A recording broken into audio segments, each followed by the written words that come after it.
This is going to be a video tutorial on how to enable or disable the app lock on WhatsApp. I will be using an iPhone for this. Let me jump over to my phone here. I have my phone opened up now and I am on WhatsApp. To enable or disable the app lock, first thing you want to do is open up settings. I'm going to go down to the lower right hand corner, down to the little settings icon. I'm going to tap on that.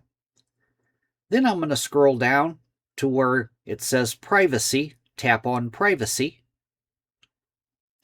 Then you want to scroll way down. And right down here, app lock. It says require Touch ID to unlock WhatsApp. I'm going to tap on app lock.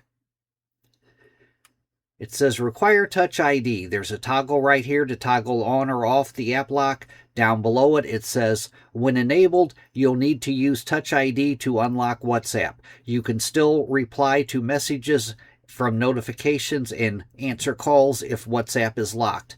To toggle it on, you just toggle this on right here.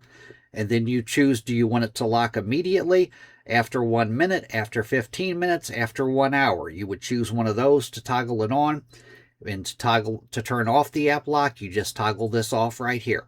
That is how to enable or disable the app lock on WhatsApp. Thanks for watching.